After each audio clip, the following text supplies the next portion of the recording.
बिस्मिल्लाहिर्रहमानिर्रहीम। अस्सलाम वालेकुम क्लास।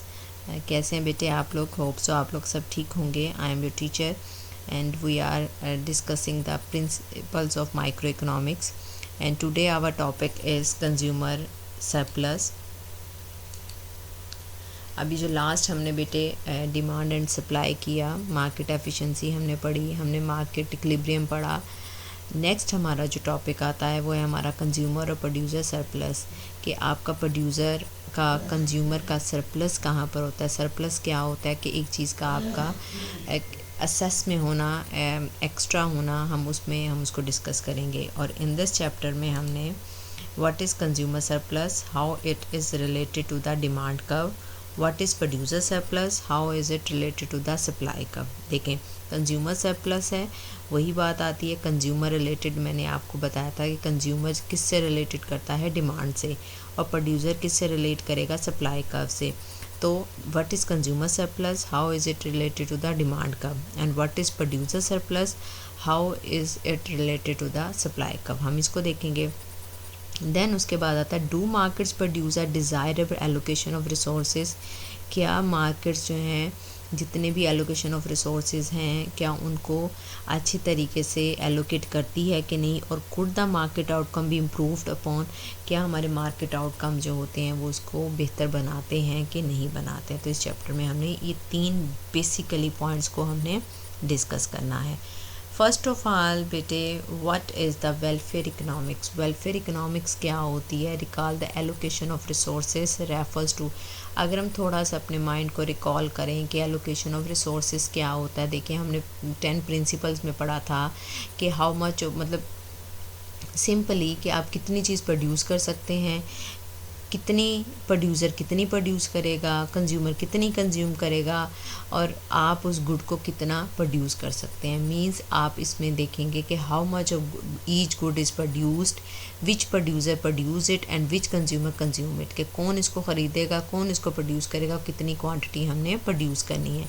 तो वेलफेयर इकोनॉमिक्स क्या है? It is a study how the allocation of resources affects economic well being, कि किस तरह से वो इकोनॉमिक वेल बींग को अफेक्ट करता है। First we look at the well being of consumers.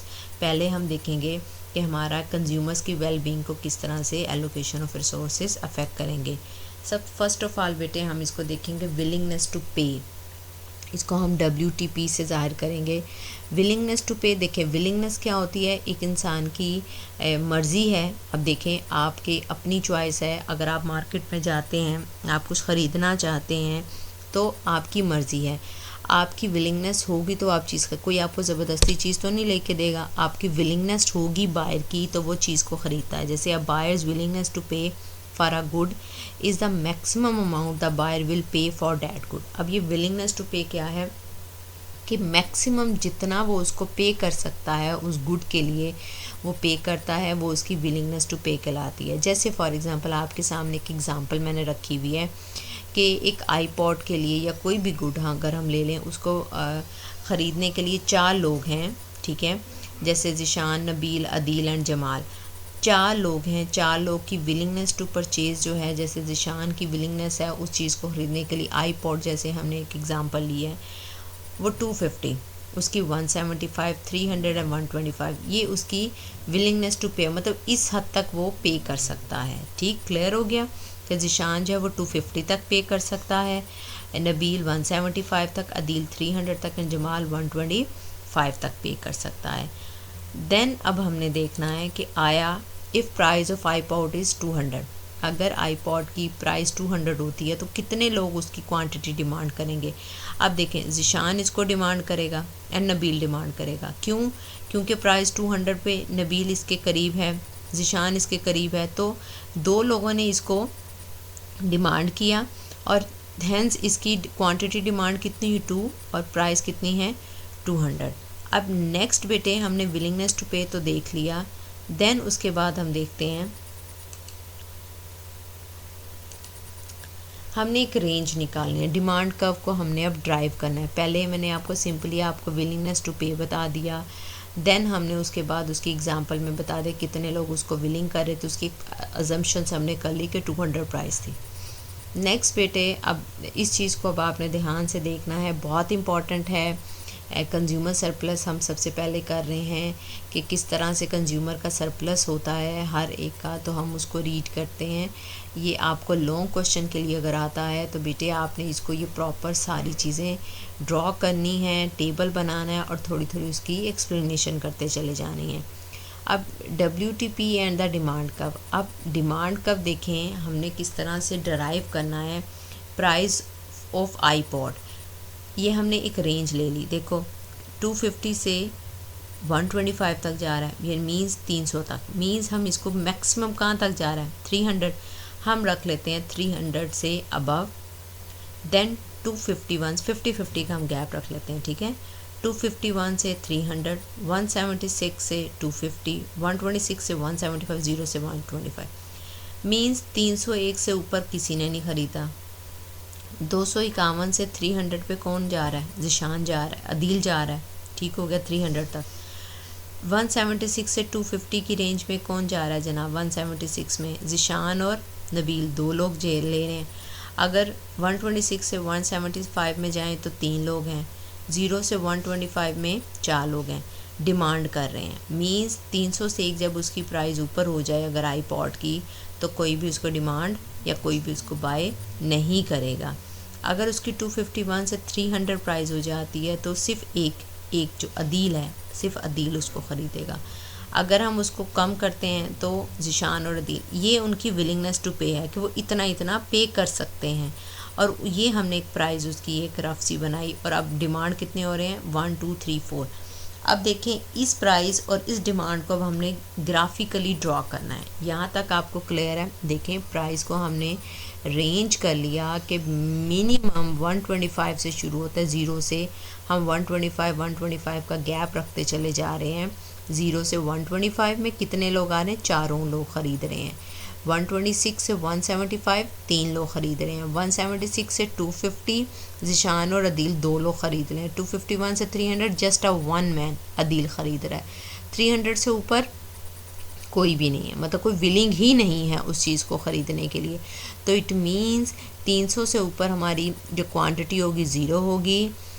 251 से 300 के दरमियान क्वांटिटी हमारी 1 होगी। जो डिमांड कर रहे हैं 176 से 250 हमारी क्वांटिटी डिमांड 2 होगी।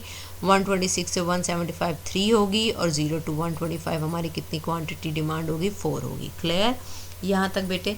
नेक्स्ट अब हमने इसको ड्रॉ करना है। इसी डायग्राम को, इसी टेबल को आपने जस्ट 3 to 4 लाइंस में एक्सप्लेन कर देना है। अभी इसको आपने ड्रॉ कैसे करना है। एक्स एक्सिस में बेटे देखें 4 क्वांटिटी डिमांड है।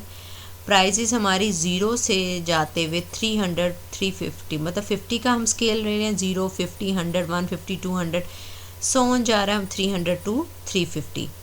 तो सबसे पहले आपने इसको रेंज लगानी है। आप इस रेंज को देख लें या आप इसको देखें। ज़िशान 250 पे देखें, 0 पे अगेन वही 0 पे 300 अबव था, ये रेड लाइन आ गई। 0 तो हम 300 तक आ गए। देन ज़िशान 250 तक जा रहा है। अब देखें हम एक पॉइंट ये आ गया। अगर मैं इसको लूँ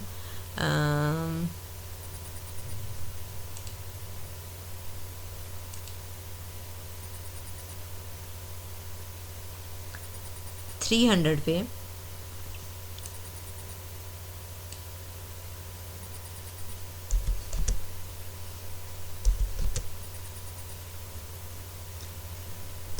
के ऊपर जैसे ही आप 0 के ऊपर मूव करते हैं तो आप 300 पे आ जाते हैं। ये हमने एक स्टेयर्स टाइप बनाना है। बेसिकली हमने कंज्यूमर का सरप्लस को शो करना है, तो इसीलिए हम इस स्टेयर्स शेप में जो है मेरा बेटा हम बनाएंगे। डिमांड का कब वैसे यूजुअली आपको पता होना चाहिए, तो आप इजीली बना सकते हैं। 0 के ऊपर कितना है 300, 1 के ऊपर 250, 2 के ऊपर अगेन आपका 175, ये पॉइंट। 3 के ऊपर आप कितना ले रहे हैं, जब 3 डिमांड कर रहे थे 175। देन 4 के ऊपर आपका 125। मीन्स इस तरीके से आप चलते हुए जाएंगे। देखिए बेटे 0 के ऊपर सबसे पहले 300 था, 300 रेंज में हमारे पास ये आ गया, 0 है, ये आपको ये बता रहा है। देन उसके बाद अब यहाँ से मूव करते हुए जैसे ही एक कहाँ तक 250, 1 तक आ गया। ये देखें 251 पे 251 आपके कितने हैं, एक इंसान आ गया 251 पे। देन अगेन जैसे यहाँ पे ज़िशान था 250 पे, देन अगेन बेटे आता है आपके पास 250 से आप जैसे ही मूव करेंगे देन आगे आ जाता है आपके पास 175 बेटे मूव करते हुए आप यहाँ पे आएंगे तो कितने 175 पे कितने लोग हैं आपके, 2 लोग हैं, मींस यहाँ से नीचे हैं। फिर अगेन आप मूव करते हुए 175 से आप आ जाते हैं 125 पे। 125 पे आपके कितने लोग हैं, 3 लोग हैं, और बिलो 125 पे कितने हैं बेटे आपके 4 लोग हैं। तो मींस आप यहाँ पे एक स्टेयर्स आपकी बनती चली जाती है। इस स्टेयर्स को हम कहेंगे डिमांड कर्व कि आप देखें 0 से आप स्टार्ट हुए, 0 पे कितने 300, देन अगेन आप इसको मूव करें तो एक पर्सन आपका कहाँ पे होगा, जो लोग ख़रीद 250 पे, ये 250 पॉइंट आ गया।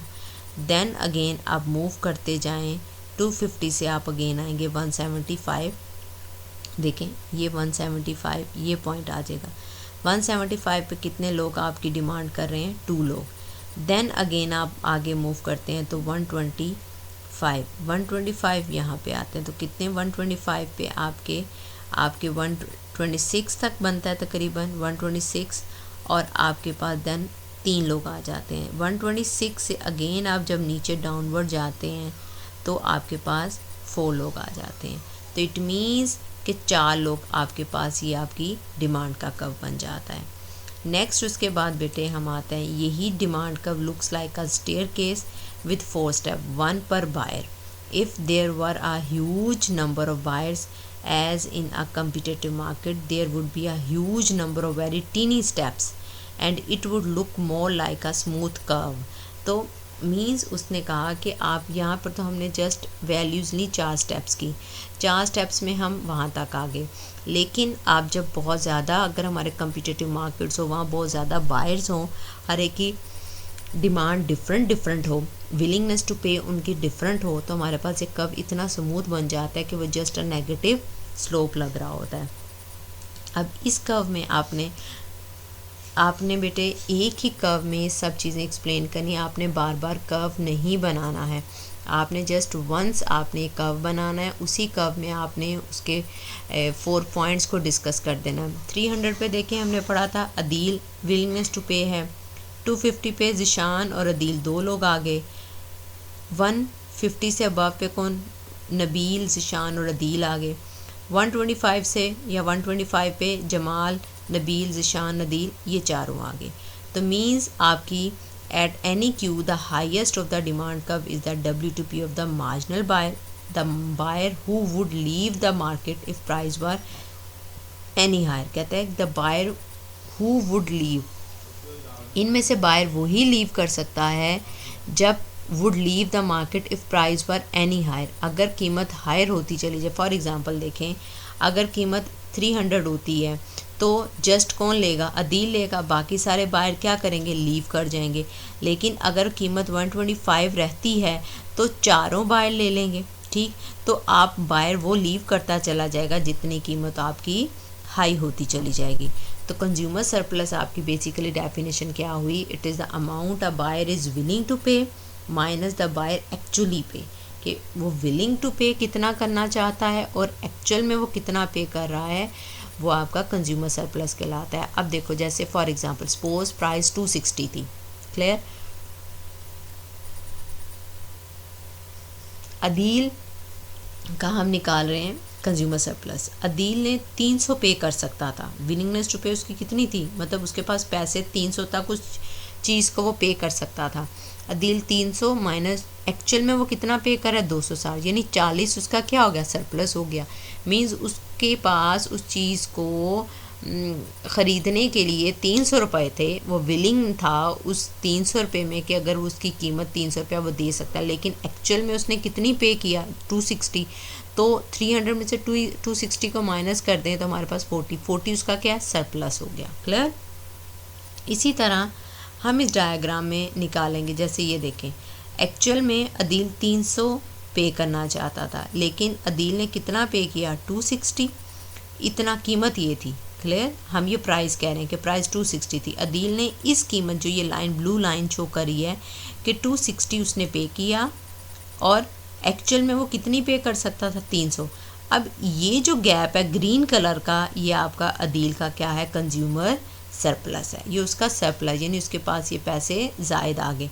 अब यही अगर हम नेक्स्ट अगली डायग्राम में देखें ज़िशान के लिए, ज़िशान कितना था अदील, अब अदील का तो 80, अब कैसा इंस्टेड सपोज अब प्राइस कितनी होगी 220 हो जाती है। अब प्राइस 220 हुई तो ये लाइन लग गई।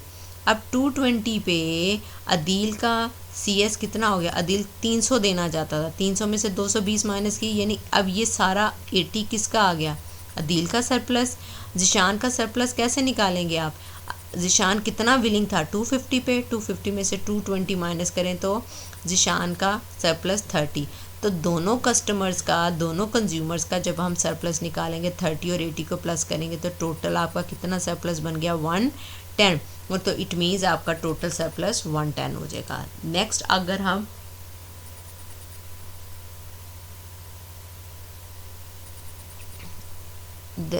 इस कर्व में हम कंज्यूमर सरप्लस निकालेंगे, एक और उसकी डेफिनेशन बन जाती है कंज्यूमर सरप्लस की। एक डेफिनेशन तो हमने ये निकाली कि कंज्यूमर सरप्लस आपका क्या कहलाता है कि जो विलिंगनेस टू पे में से आप एक्चुअल जो पे करते हैं उसको माइनस कर दें। तो अब एक और total consumer surplus equal the area under the demand curve, equal the area under the demand curve above the price from the O to Q। Means आपका जो डिमांड के नीचे वाला एरिया है जिस प्राइस के ऊपर होगा वो पूरा एरिया आपका कंज्यूमर सरप्लस कहलाएगा। क्लियर हो गया जनाब। नेक्स्ट उसके बाद आ जाता है, अब देखें बेटे इस पूरी डायग्राम में मैंने इन स्लाइड्स में मैंने 4 से 5 स्लाइड्स थी जो डायग्राम पे मुनस्सर थी। आपने जस्ट एक सिंगल डायग्राम में बेटे आपने जस्ट उसका कंज्यूमर सरप्लस को एक्सप्लेन करना है।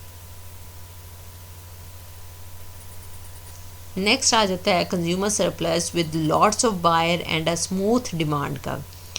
अब इसमें हम शो कर रहे हैं कि जनाब द डिमांड का फॉर अ शू, हम एक शू ले रहे हैं एग्जांपल के तौर पर, for pair of shoe suppose price is equal to 30। ये एक डिमांड कब आ गया हमारे पास, प्राइस कितनी है हमने सपोज कर लिया 30 है। Then his consumer surplus is, अब एक ये 50 वाला पॉइंट ले लो, अब 50 विलिंगनेस टू पे था और कितने 5 लोग उसको डिमांड कर रहे थे। अब क्या हो रहा है कि अब 30 प्राइस पे कर रहे हैं, 30 और 50 के दरमियान कितना गैप है, ये आपका द मार्जिनल ये चेंज आएगा आपका, तो 20 आपका क्या कंज्यूमर सरप्लस आ गया। क्लियर।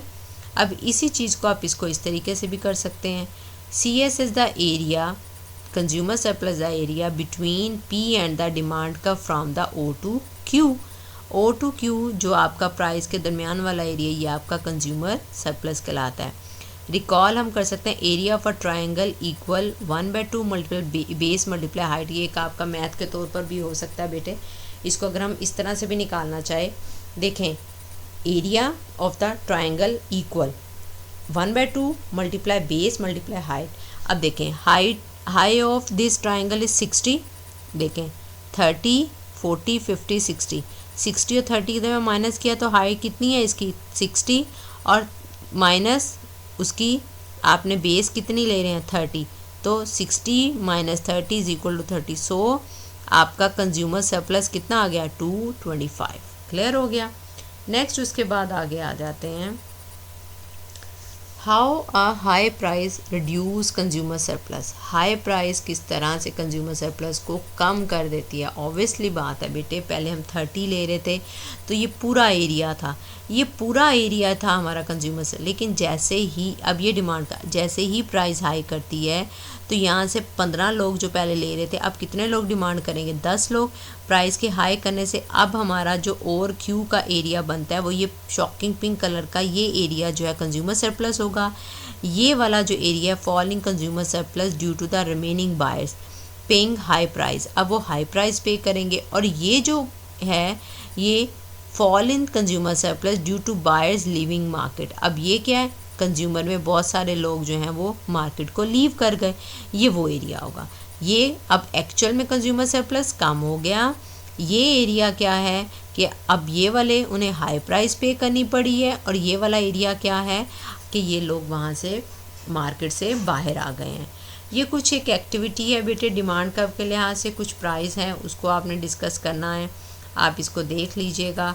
अगर इसको आप नहीं मतलब जस्ट कैलकुलेशंस हैं, ये आपकी एज असाइनमेंट है, आप इसको देख लीजिएगा। स्लाइड नंबर 21 तक आपने इसको कंप्लीट करना है। नेक्स्ट हम जो है वो सप्लाई कर्व के बारे में है कि किस तरह से हमारा सप्लाई का कर्व भी वो नेगेटिव स्लोप था हमारा कंज्यूमर सरप्लस, ये हमारा सप्लाई का जो प्रोड्यूसर सरप्लस होगा ये हमारा पॉजिटिव स्लोप होगा, लेकिन होगा ये भी स्टेयर्स वाइज ही हम उसको लेंगे। क्लियर, इंशाल्लाह इसको बाद में देखेंगे।